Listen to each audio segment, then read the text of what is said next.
and you're making me mad, and I'm gonna send you to the office if you don't shut up. Assalamualaikum warahmatullahi wabarakatuh. Gimana kabarnya kamu rebahan? Masih pinjam wifi tetangga atau masih pakai hotspot teman? Oke, selamat datang di channel gue, The Fuadi. Kali ini gue akan menceritakan tentang perjuangan seorang bapak ya melawan guru killer anaknya. Jadi tanpa berlama-lama lagi, langsung saja keraskan volume device Anda, pasang baik-baik link Anda, dan siapkan minuman favorit Anda, dan let's go.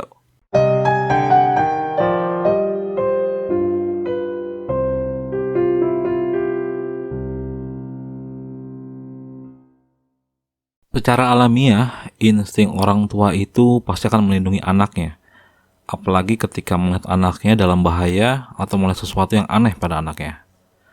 Nah, hal ini juga dirasakan oleh Bapak Thomas ketika melihat ada yang aneh dengan anak perempuannya.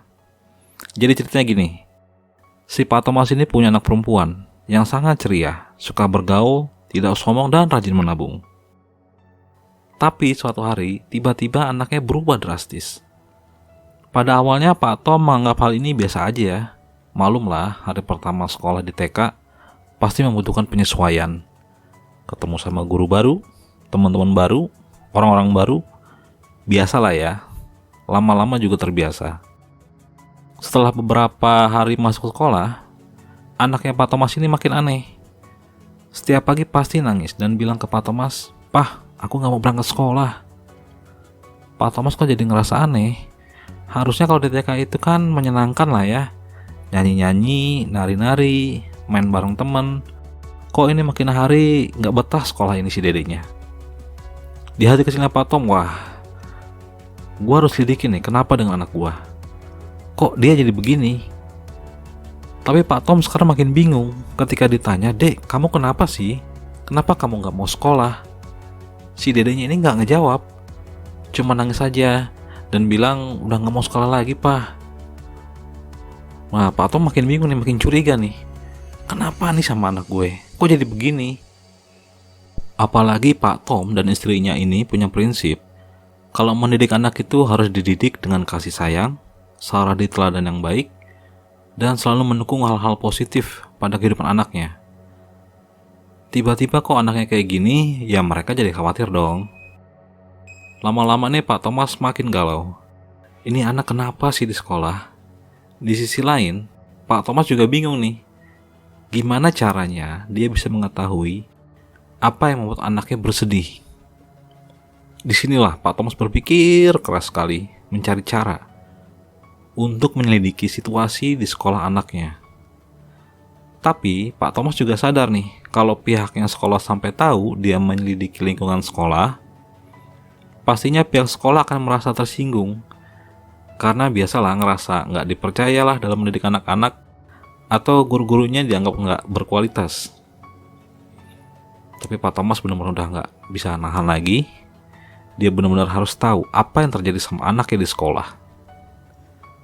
Akhirnya Pak Thomas mendapatkan ide. Dia mau ngedengerin apa yang terjadi sama anaknya di sekolah. Nah, gimana caranya?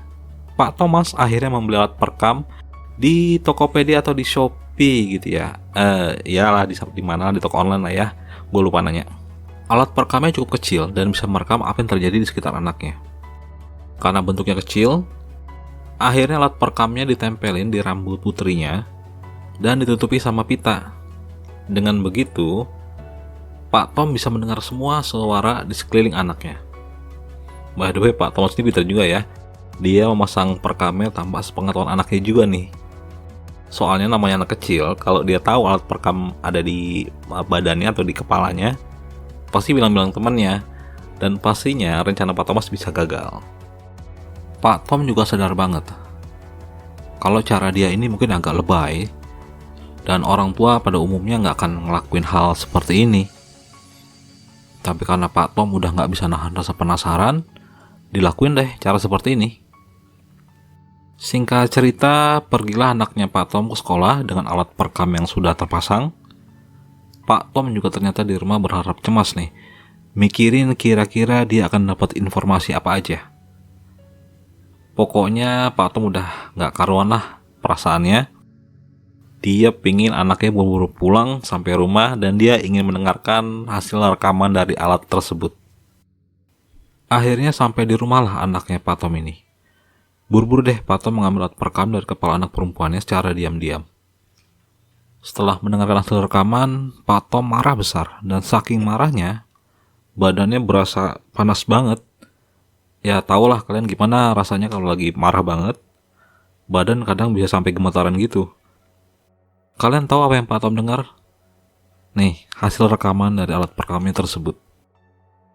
Stop talking! For once in your life, stop talking! Why would you put an open drink in your backpack? It's common sense. What's going to happen to a drink that is open that goes into your backpack? It's going to spill all over everything. Wow, gila banget. Cuman gara-gara naruh botol yang nggak ditutup di dalam tas, dimarahinnya kayak gitu. Ibu Duncan, itu anak-anak masih TK. Nalar dan akalnya belum sama kayak kita. 3 pula lagi. Pantas aja setiap pulang ke rumah anaknya Pak Tom pasti nangis. Dan ujung-ujungnya pasti malas berangkat ke sekolah.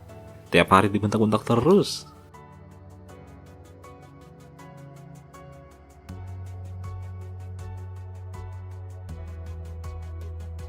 Ternyata kecurigaan Pak Tom terbukti. Insting orang tua tuh nggak pernah salah. Dia benar-benar nggak nyangka kalau oknum guru di sekolahnya menyalahgunakan kewenangannya sebagai guru. Pak Tom benar-benar merasa kecewa banget. Dia merasa dihianati oleh orang yang dia bayar dan dipercayakan untuk merawat dan mendidik anaknya saat di sekolah, ternyata malah menyakiti putrinya. Dia benar-benar nggak nyangka seorang guru bisa bersikap seperti ini. Bagaimana bisa guru mengucapkan kata-kata yang bisa menyakiti anaknya seperti itu? Apalagi dengan nada suara yang tinggi. Setelah Pak Tom mendapatkan bukti rekamannya, Pak Tom merasa harus melakukan sesuatu agar putrinya ini tidak mengalami hal seperti ini lagi. Tapi di sisi lain nih Pak Tom gak mau nih sampai kalah dengan emosinya. Dia harus menyelesaikan masalah ini dengan kepala dingin. Pak Tom gak mau langsung ketemu gurunya marah-marah karena kayaknya gak akan memberikan hasil yang baik. Akhirnya Pak Tom mengambil keputusan untuk membawa masalah ini ke dewan sekolah. Setelah melaporkan masalah ini ke dewan sekolah, hal yang menyebalkan pun terjadi. Dewan sekolah menganggap hal ini adalah cuma kesalahan kecil aja. Jadi si guru tadi tuh, Ibu Duncan tadi, itu nggak dihukum sama sekali. Jadi hanya diberi teguran, peringatan, ya jangan galak-galak lah gitu. That's it, nggak ada tindakan tegas atau gimana. Tapi pihak dewan sekolahnya juga sempat baik-baikin Pak Thomas sih. Intinya pihak sekolah menawarkan anaknya dipindah ke kelas lain. Tapi Pak Thomas merasa dengan memindahkan putrinya ke kelas lain ini yang nggak akan menyelesaikan masalah. Apalagi Pak Thomas juga khawatir teman-teman putrinya ini akan bernasib seperti putrinya sendiri, dibully sama gurunya sendiri. Atas pertimbangan ini, Pak Thomas ngerasa dia belum dapatkan keadilan. Akhirnya Pak Thomas menggunakan cara lain dalam mengatasi kasusnya dia. Pak Thomas akhirnya memberitahu orang tua dari teman-teman putrinya kalau Ibu Duncan ini ngebully anak-anak di kelas. Tentunya disertai bukti rekaman tadi dong. Karena para orang tua takut anaknya kena bully juga, akhirnya para orang tua melakukan protes dan menuntut Ibu Duncan dipecat.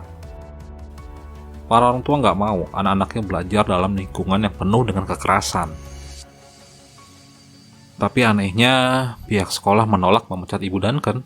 Mungkin Ibu Duncan punya ajian anti pecat. Entahlah. Lanjut, para orang tua makin marah dong. Tekad mereka makin kuat. Pokoknya mereka akan mencari cara untuk membuat Ibu Duncan dipecat. Cara pertama yang dilakukan oleh para orang tua agar Ibu Duncan ini dipecat ialah membuat petisi online. Isi petisi ini juga ingin Ibu Duncan ini dipecat dan berhenti mengajar. Memang pada awalnya Pak Thomas kurang mendapatkan support. Paling yang isi petisinya ya orang tua teman-teman anaknya itu. Tapi setelah petisi online-nya berjalan, dukungan untuk Pak Thomas dan para orang tua lainnya mulai bertambah. Tidak lama setelah itu, cerita Pak Thomas ini diliput oleh media lokal, dan jurnalis yang meliput cerita Pak Thomas sangat kagum dengan usaha Pak Tom untuk menyelamatkan dan mendapatkan keadilan untuk anaknya. Endingnya, akhirnya kisah Pak Thomas ini viral di negaranya. Ya, walaupun Ibu Duncan belum dipecat, Pak Thomas berharap dengan bertambah banyaknya dukungan, keadaan bisa berubah. Para orang tua di Amerika sana juga banyak menyayangkan kejadian ini. Mereka juga kecewa dengan dewan sekolah, karena hingga saat ini nih, Ibu Duncan masih mengajar, dan sangat berpotensi untuk merusak kejiwaan murid-muridnya dengan ucapannya yang kasar dan ngegas pastinya. Dan saat ini putrinya Pak Thomas juga udah nggak sekolah di situ lagi, dia sudah dipindahkan ke sekolah lainnya karena dia nggak mau anaknya nanti di sekolah ketemu Ibu Duncan dan akhirnya jadi pelampiasan kemarahan Ibu Duncan. Pelajaran yang bisa diambil adalah buat bapak dan ibu guru, apalagi guru TK, harus banyak sabar ya. Memang kadang kalau ketemu anak yang bandel dan susah diatur, emosi kita gampang banget tersulut. Tapi sabar ya Bu, namanya juga anak-anak. Harus pelan-pelan nasehatinnya. Kalau kitanya yang emosi dan sampai mengeluarkan kata kasar, kita yang salah Bu, karena nanti bisa merusak kejiwaan mereka. Lebih baik kita minta bantuan orang tuanya, kalau memang anaknya bandel banget. Dan untuk para orang tua, juga mohon dibantu untuk mendidik anaknya atau memberikan pengarahan ke anaknya agar kalau di sekolah itu untuk memperhatikan dan menghormati guru ketika belajar. Jadi biar sama-sama enak dan anak pun bisa tumbuh dengan baik di sekolah. Oke, gitu aja cerita dari gue untuk hari ini. Semoga di kedepannya gue akan berikan kalian cerita-cerita menarik lagi. So, jangan lupa ya, biasalah subscribe, like, dan ya komen lah kalau kalian mau. Oke, thank you, bye-bye, dan see ya.